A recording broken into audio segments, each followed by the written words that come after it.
አያችሁት ወደ ቤተሰቦቼ እንዴት ኮፍ እንዳለ ዋው ቢስሚላ ማሻአላ ዋው አይባልም ማሻአላ ነው የሚባለው። ከስር ይሄንን ይመስላል አያችሁት። ስለዚህ በቅቶታል። አሁን ከላይ ለኩስበታለሁ ማለት ነው።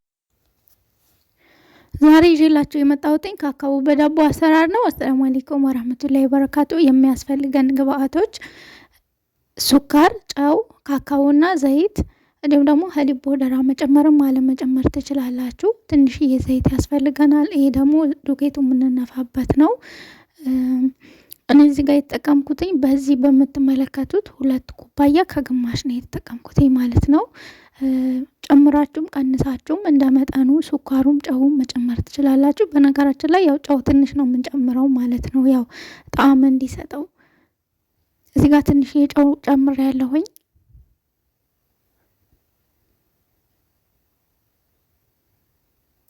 ከዛ ደግሞ አየሩ ቀዝቃዛ ስለሆነ 2 ትንሹ የሻይ ማንኪያ እርሾ ጨምሬያለሁኝ። እዚህ ጋር ደግሞ ሀሊብ ኒዶ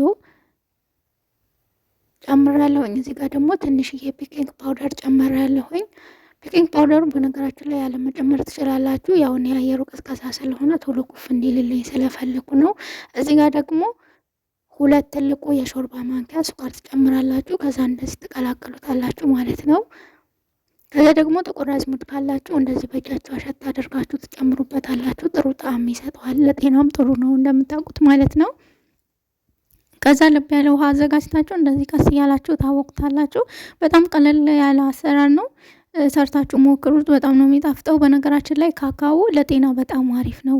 እኛ ኢትዮጵያውያን የምናውቅ አይመስለኝም እና አብዛኛው ጊዜ መስሪ ወይም ደግሞ ግብጽ የሚባሉ ዜጎች ናቸው ይህንን ነገር የሚጠቀሙትና ካካው በጣም ለጤና ጥቅም አለው። ከፈለጋችሁ ከወተት ጋር አድርጋችሁ ወይም ደግሞ እንደዚህ በዳቦም በኬክም በሆነ በተመሳሳይ ነገር ዜብራ ኬክ ራሱ ሲሰራ ይሄ ነው የሚጨምርበት ካካው ማለት ነው። እና ለጤና በጣም ጥሩ ነው። አንዳንዴ ቢያንስ እንኳን በሳምንት አንዴ አልፎ አልፎ ብትጠቀሙት ብዬ እመክራለሁ ማለት ነው። እና በሱ ዳቦ አምሮኝ ነው እንግዲህ እኔ የሰራሁትኝ ማለት ነው። እና አብዛኛው ጊዜ ዜብራ ኬክ ስሰራ ነበረ ካካው የምጠቀመው። ከዛ ደግሞ ከ45 ደቂቃ በኋላ እንደዚህ ኩፍ ብሎልኛል ማለት ነው። ከዛ ደግሞ ይህንን 2 ቦታ አካፍለውና ግማሹ በካካው አድርጌ አቦካዋለሁኝ፣ ግማሹ ደግሞ እንደዚህ ተዋለሁኝ ማለት ነው። ለቻናሌ አዲስ የሆናችሁ ደግሞ ላይክ ሰብስክራይብ አድርጉኝ። ለምታበረታቱኝ ጀዛኩሙላህ ኸይር ከልብ ነው የምናመሰግነው። እዚህ ጋር ትንሽዬ ካካቦን ጨምርበታለን። ትንሹ የሻይ ማንኪያ ከግማሽ በላይ ያክል ማለት ነው። ብቻ ግን ያኔ መጠኑ ያያችሁ ጨምሩበት። ከዛም በኋላ ደግሞ እንደዚህ እንጠፈጥፈዋለን መጥበሻ ላይ አድርገን ማለት ነው። ከፈለጋችሁ ልክ እንደ ዳቦ መሀል ላይ አድርጋችሁ መጋገር ትችላላችሁ። እኔ ያዘጋጀሁትን ስኒ እንትኑን ትልቅ ስለሆነብኝ በመጥበሻ ላይ ምናርጋግረውም ብዬ አሰቤን ቀይሬ መጥበሻ ላይ ያደረኩትኝ ማለት ነው። እና ግን መጀመሪያ ፍርን ውስጥ ለመስራት ነበረ እንትን እዚህ ውስጥ ለማድረግ ፈልጌ ነበር። ይሄ ደግሞ በዛበት ማነው ሲበዛበት ለምን በዚህ አላረገውም አልኩኝ።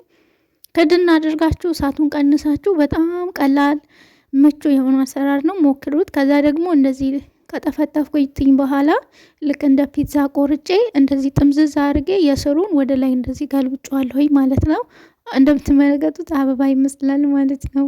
በነገራችን ላይ አምሮኝ ነው፣ የራሴ ስታይል ነው። ካልፈለጋችሁ እንደ ዳቦ መጋገር ትችላላችሁ። ካካው ይህንን ነው።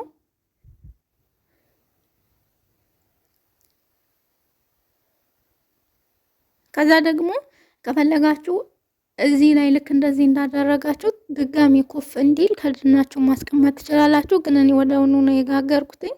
ያው እዛው ኩፍ ይላል ብዬ ወደውኑ ነው እሳት ላይ እንትን ያልኩትኝ ማለት ነው። መጀመሪያ እሳቱን ኃይሉን ትጨምሩበታላችሁ። ሞቅ እንዳለ ደግሞ እሳቱ በጣም ትቀንሱታላችሁ። አሁን መሰለን ሩዝ በስሎ መጨረሻ ለ15 ደቂቃ ምናምን ያው ውሃው መጠጥ እስኪል ድረስ እንተዋው የለ እንደዛ እናደርገዋለን እሳቱ ማለት ነው። ከዛ አያችሁት እንደምትመለከቱት በዚህ መልኩ ኩፍ ብለዋል። ከዛ ደግሞ ስሩን ይህንን ይመስላል። በቅቶታል። ግን ምናልባት ካልበቃው ብዬ ድጋሚ ትንሽ ከድኛ ቆይቼዋለሁኝ። ከዛም ደግሞ ከፈለጋችሁ እዚህ ላይ ገልብጣችሁ የላዩን ማብሰል ትችላላችሁ። ካልፈለጋችሁም ደግሞ ፍርን ውስጥ አስገብታችሁ እሳቱን ቀንስ አድርጋችሁ ትንሽ ወደ ታች አድርጋችሁት ቀስ እያለ እንዲበስል ማድረግ ትችላላችሁ ማለት ነው። አያችሁት? ውስጡ አላረረም፣ ኬክ ነው የሚመስለው። ከመጨመራችሁ በፊት ትንሽ ዘይት ታደርጉበታላችሁ ማለት ነው። ምናልባት እንትኑ መጥበሻው ሚይዝም ከሆነ ማይዝም ከሆነ ዘይት ስታደርጉበት ከስሩ በጣም የሆነ አሪፍ ከለር ነው የሚሰጠው እና በጣም ቀላል ነው። ሞክሩት። ብዙ ሰዓትም አይወስድም፣ አያስለፋም እና እንደምትወዱት ተስፋ አደርጋለሁኝ። ለቻናል አዲስ የሆናችሁ ደግሞ ላይክ፣ ሰብስክራይብ ማድረጋችሁን አትርሱ።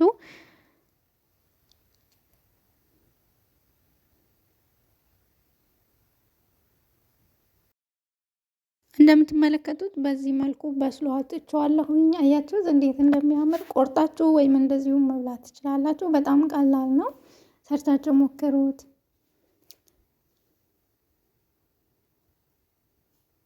አያችሁት? ከስር ራሱ አልተቃጠልም። ይህንን ይመስላል ስሉ ራሱ ማለት ነው። አበባ ነው የሚመስለው። በዚህ መልኩ ሰርቼ ጨርሻለሁኝ። ለዛሬ ይዤላችሁ የመጣሁትኝ ይህንን ይመስል ነበረ።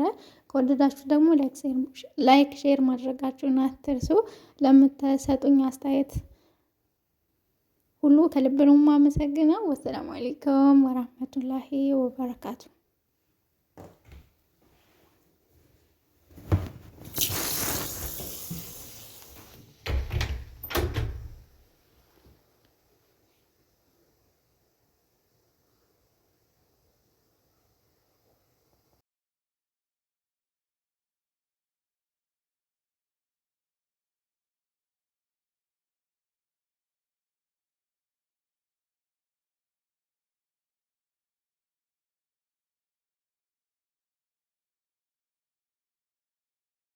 ከጥቁር አዝሙዱ በቃ ምናምን ብቻ ብስሚላ አብድ ነው። ወላሂ ሰርታችሁ ሞክሩት። በጣም ነው የሚጣፍጠው።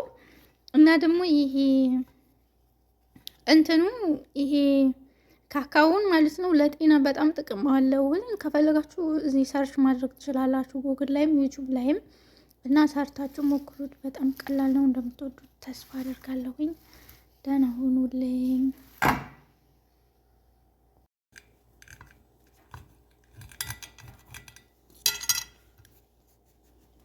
ያው እንደዚሁ ሰርታችሁ መብላት ነው ማለት ነው። ውስጡ አላረረም። ይህንን ይመስላል። እናንተም ሰርታችሁ ሞክሩት። ወላሂ አንዴ ከቀመሳችሁት ብስሚላ በልታችሁ እስክጨርሱት ድረስ እንትን አይላችሁም እና ሰርታችሁ ሞክሩት። ለዛሬ ይዤላችሁ የመጣሁት ይህንን ይመስል ነበረ። እንደምትወዱት ተስፋ አደርጋለሁኝ። ለቻናሌ አዲስ የሆናችሁ ደግሞ ላይክ፣ ሰብስክራይብ ማድረጋችሁን አትርሱ። ወሰላሙ አለይኩም ወራህመቱላሂ ወበረካቱ።